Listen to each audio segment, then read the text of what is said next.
courses in psychology, but he has also traveled quite extensively around the world to the Far East, China and Japan, and has studied various Eastern philosophies, including Taoist, Buddhist and Hindu philosophies.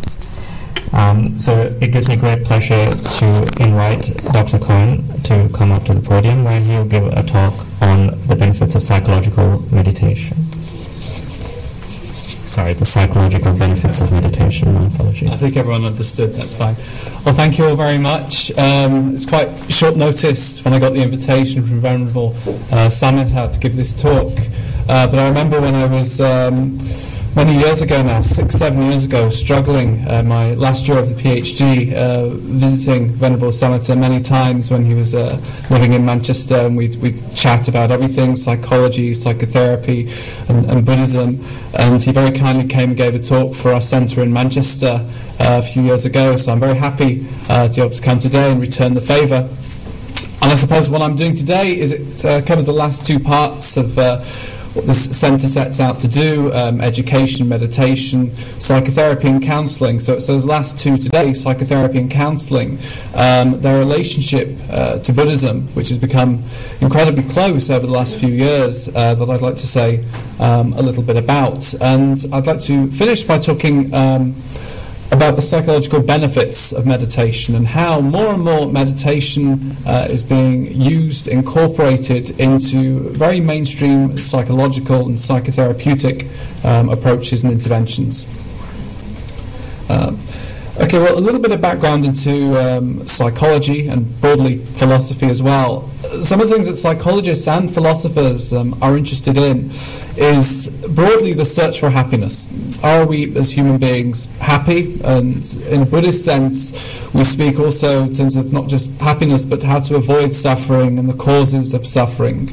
And Buddhism has a very specific way of talking about that, talking about dukkha, which isn't simply unhappiness, but it's a sense of dissatisfaction, that we either don't have what we want, or we have what we don't want, or we get what we want, and then after a while we find out it's not actually what we wanted, or we lose interest. And all this dissatisfaction, which is sometimes broadly called the human condition.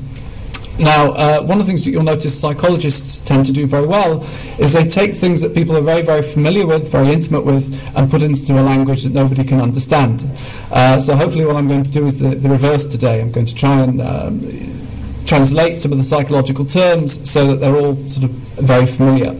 The second is the quest for meaning or purpose.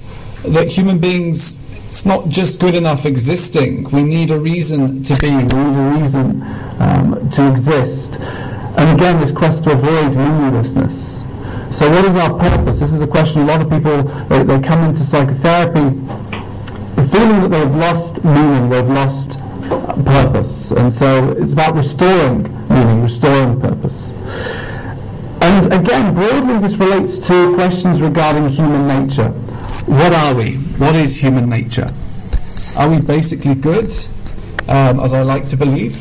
What the philosophers used to refer, how do we live the good life? How do we live a life that is good? And I think Buddhism addresses this very much with the teachings of the Shilas, of the 5 precepts, and today people have taken the 8 precepts as well, which relates to the moral dimension. I'll say a little bit more about this later, because I don't think modern psychology pays enough attention to ethics and morality.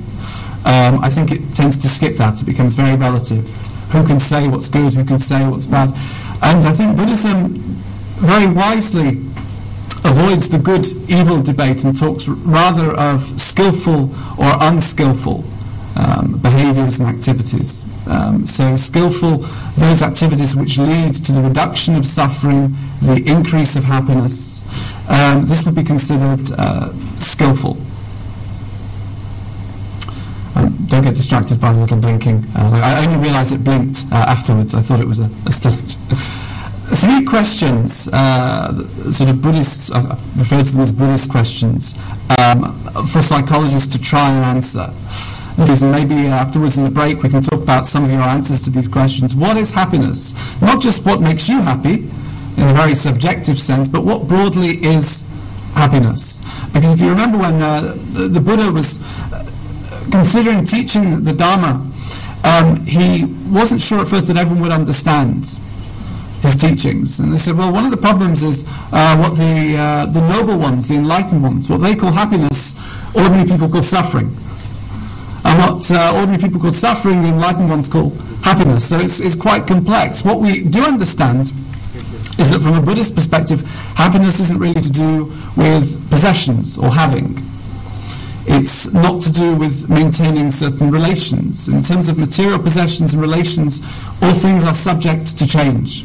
This is the first thing we learn. Buddhism 101, the first thing they teach us is anicca, impermanence. So what is happiness? Happiness arguably is that which is something we can depend on, something that is lasting. And then we ask the question that relates to the first one, what is of true value? In our life, what do we value much? Well, for a lot of people, that is happiness. I value my own happiness most. But if we look a little bit deeper and ask what is of true value, it relates again to earlier questions, why are we here? What does life mean? How do I find meaning? And the last question, who are you? Because all the things that psychologists and psychotherapists talk about, they all talk about I, this me. This I that isn't happy, or this I that is dissatisfied. And there's a lot of talk about self in psychotherapy. You go to help yourself. And it's very interesting that the Buddhist teachings say actually this self, or this I, is the heart of the problem. It's the heart of the problem. This fact that people keep saying, I'm not happy, I'm dissatisfied with this, I. And Buddhism takes a look at psychological theory and psychotherapy and says, well, I think I see the problem, and it's this constant reference to I. It's this constant self-serving, self-obsessing that becomes a hallmark of our society. So I've referred to broadly the modern human condition.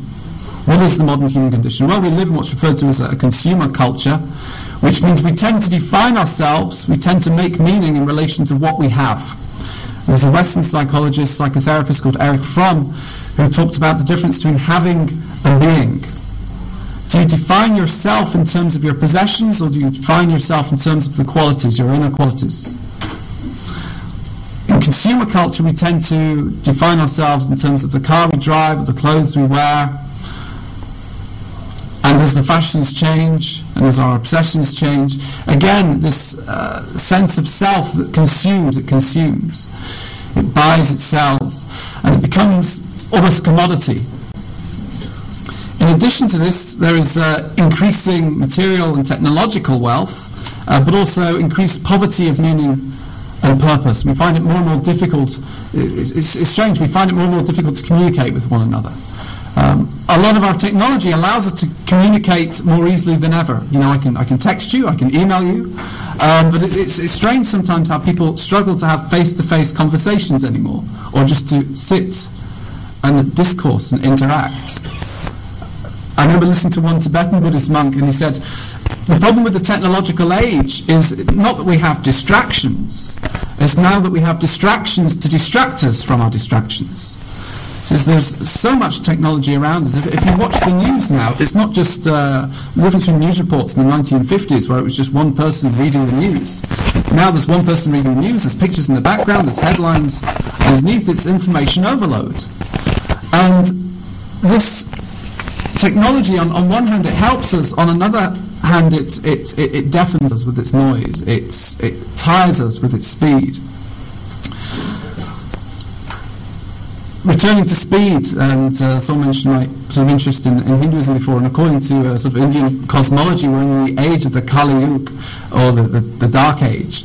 But the age isn't really typified by darkness, we're told it's typified by speed. That we are exhausting ourselves, we race ourselves to death. It's called the human race, probably for a good reason. And again, are we feeling increasingly alienated or distant from one another in this day and age? Or are we feeling closer? Well, I'll discuss this with you at the end, whether you think our technology has brought us closer together, or perhaps made us more aware of differences. And if you look at the big three at the bottom, one of the most common complaints within our society in terms of mental health. And this reference to, it's a strange term, isn't it, mental health? Because when I say mental health, I'm actually referring to the opposite. If I'm talking about mental health, I'm actually talking about mental illness or mental distress.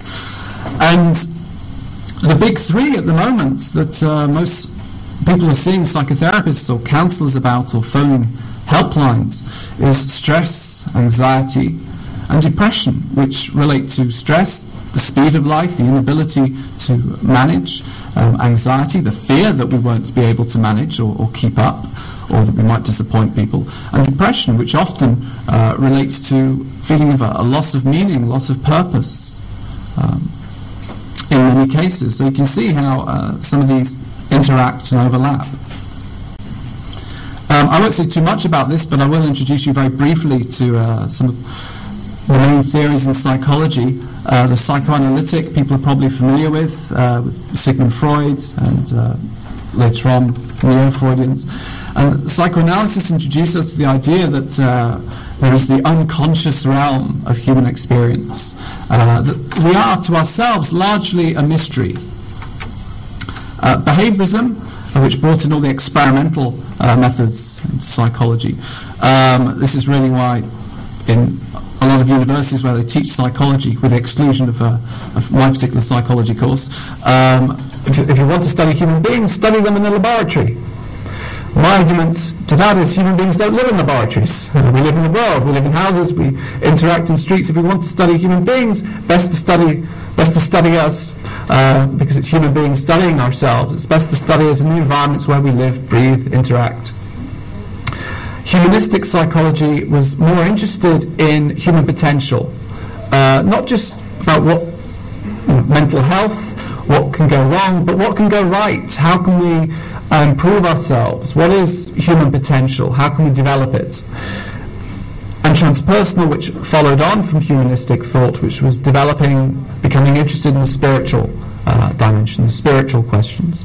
And I'd say really it's when the humanistic and the transpersonal forces, the third and fourth force in psychology, that Buddhism has had a huge influence. You could also make an argument that it's had a huge influence in psychoanalysis as well. There are a number of very prominent psychoanalysts who've taken a very keen interest in Buddhism.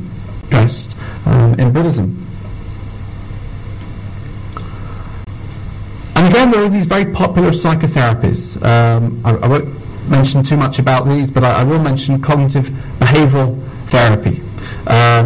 Any of you that sort of worked in the NHS or have any experience in counselling and psychotherapy will have probably heard of cognitive behavioural therapy, because it's tended to eclipse in popularity many of the other forms of psychotherapy, and it's a much shorter form of psychotherapy. If you were in psychoanalysis, that could last for many, many years, but cognitive behavioural therapy, or CBT for short, you see they're even trying to reduce the amount of time it takes you to refer to the therapy. It's about sort of time management. It's cost effective, and it's trying to reduce the amount of time you spend in therapy.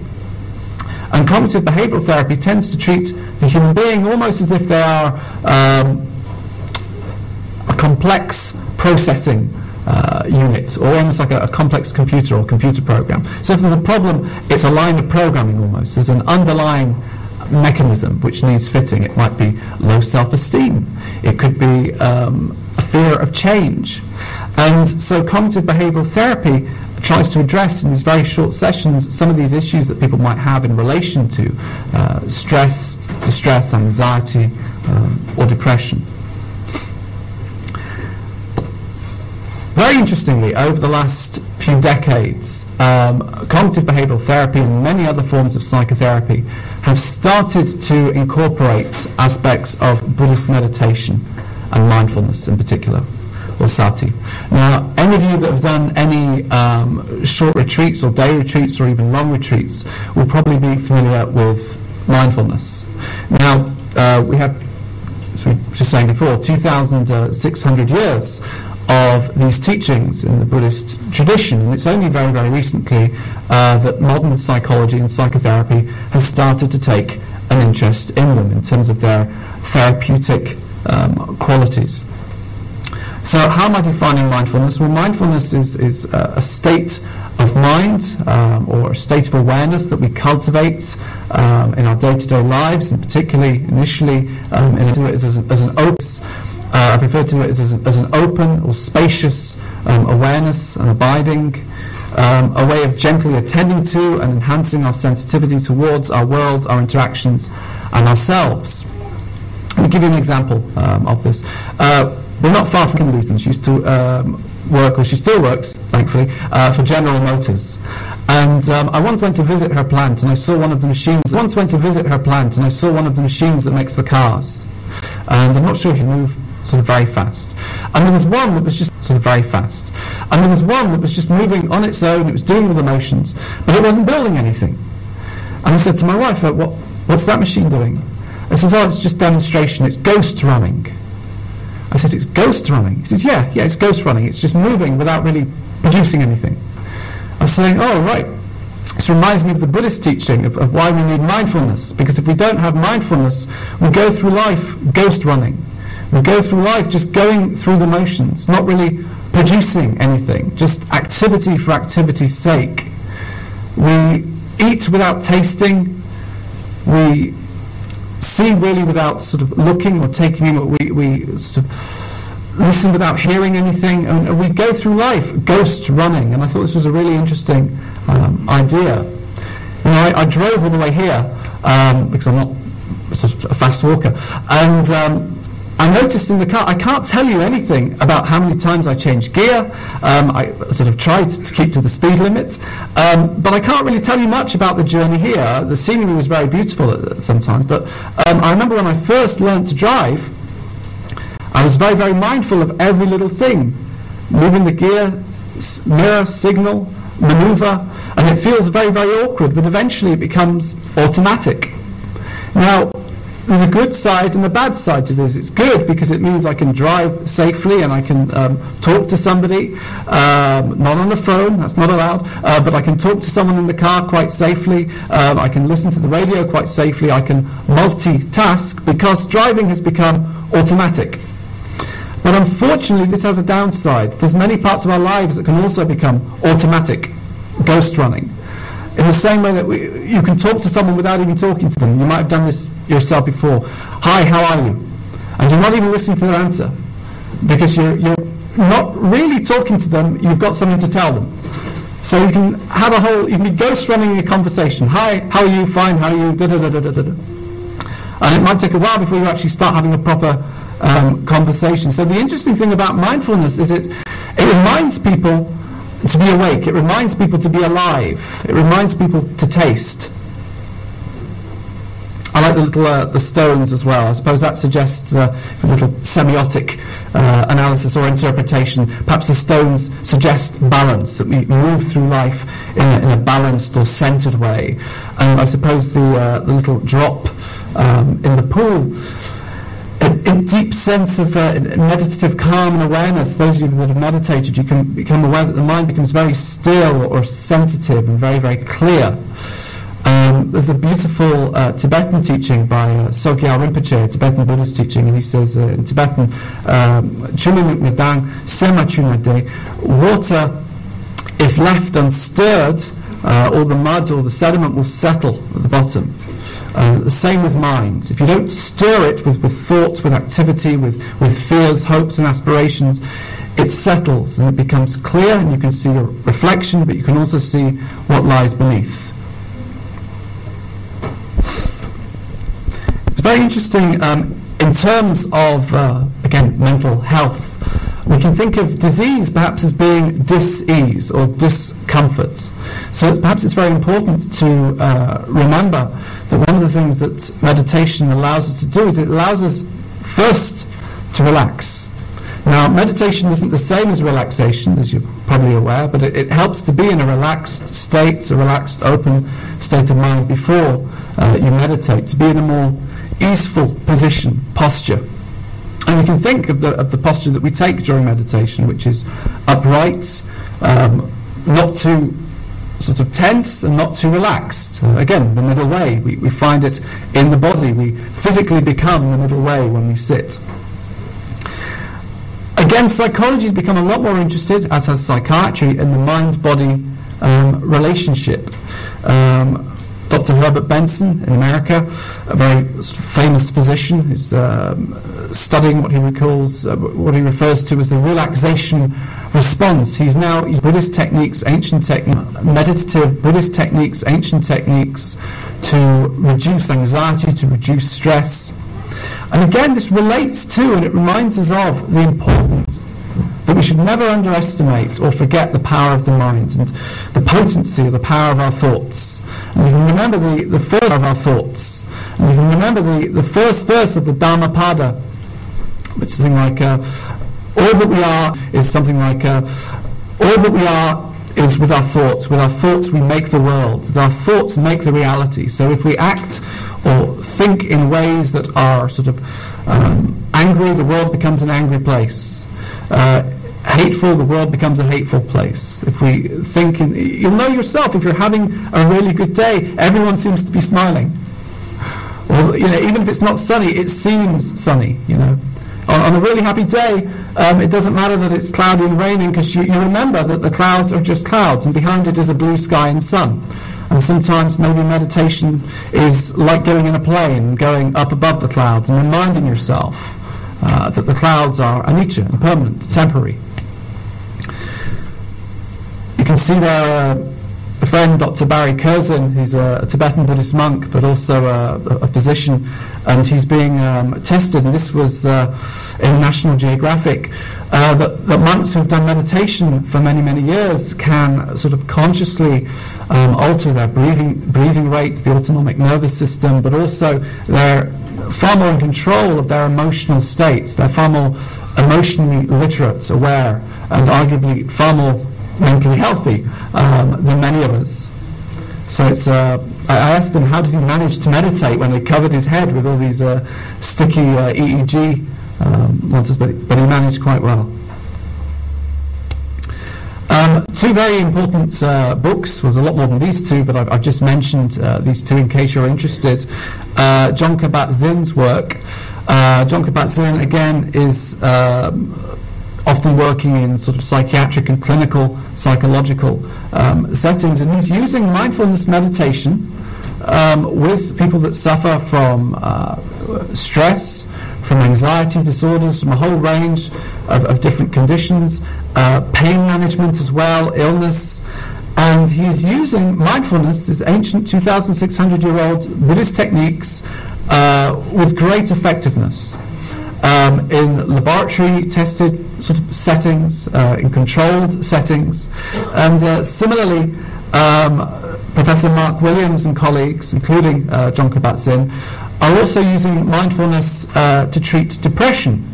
And I studied with Mark Williams. Well, I say studied. I went to a day event. It sounds better if you say studied, doesn't it? But it was just a day event, and I met Professor Mark Williams and did one of his mindfulness-based workshops. It was very, very interesting. We spoke for a while afterwards. I said, this is really interesting because you're teaching all this meditative techniques, and there are psychologists and psychiatrists and psychotherapists and counsellors now that you go to paid sessions, and you can be in psychotherapy, and you can get this for free by just visiting a Buddhist temple. It's very interesting that these teachings are given often, always really, on a dana basis. That you shouldn't really be charging for the Dharma. And I was discussing with a few psychologists, psychotherapist friends, that if you're teaching mindfulness-based meditation, should you charge for it? Because it's from within the Buddhist tradition, should it be based on dana? Should the person give in relation to what they feel they've received, and should they necessarily be giving to you or to the Mahasangha? It's an interesting question. Maybe we'll talk about that later as well. I'll just conclude, because I don't think I've got much time left, with a little summary of some work I did a few years ago when I was a psychotherapist working in the NHS, using mindfulness with enhanced care service users. By enhanced care, I mean these are people that have received various diagnoses from psychosis or schizophrenia or extreme depression, or sometimes referred to as manic depression or bipolar disorder. And we ran these tea workshops. And again, I was inspired by this by a sort of a Chinese Buddhist group called Fo Guangshan. They ran this tea ceremony session. It was called "Every Day is a Good Day," and they taught me this beautiful saying, which is "Cha Chan Yi Wei," which literally means that tea and Chan or Zen, which you can translate roughly as meditation, because it relates to the term jhanas, are of one taste, which essentially means if you drink tea in a mindful way, if you drink it with this quality of mindfulness, this openness, this spaciousness, then it becomes a enlightening, enlivening practice. It becomes a practice that can wake you up. And I thought it was a very sort of interesting exercise to bring a very simplified version of the tea ceremony to use in the NHS. I adapted the Zen tea ceremony. I went to Kyoto and went to a tea ceremony class. It was a bit embarrassing because it was just myself and some Japanese girls who were preparing for weddings, and I was just the only Westerner there. And I was told that the most important thing was tea mind. That was the most important thing, or in Chinese, cha xin, tea mind. As long as you go in, when you're pouring tea, just pour tea. When you're drinking tea, just drink tea. And they said that in itself is a miracle. Which is why Thich Nhat Hanh, the famous Vietnamese teacher, says the miracle of mindfulness, that it can be accessed at any moment, just drinking a cup of tea. In the West, we drink tea all the time. In England, we're a tea culture. And we pour tea and we chat and we drink, and we drink without tasting and we chat without listening. But in the tea ceremony that I did in the NHS, we just sat quietly, and when people poured tea for each other and they gave it as if it was an offering, and they drank it and received it as if it was an offering, and it changed the whole spirit of the occasion. And it became like a ritual that sort of quietened the mind, but also woke people up to the moment, to the presentness, to the taste. So that's a little bit about some of the work that we're currently doing at Leeds Metropolitan University about sort of mindfulness on the Psychology and Society course, but more broadly, just to give you a little bit of an update, I suppose, on the very exciting dialogue between Buddhism, psychology, and psychotherapy. I hope some of this was useful. Thank you very much indeed. Thank you.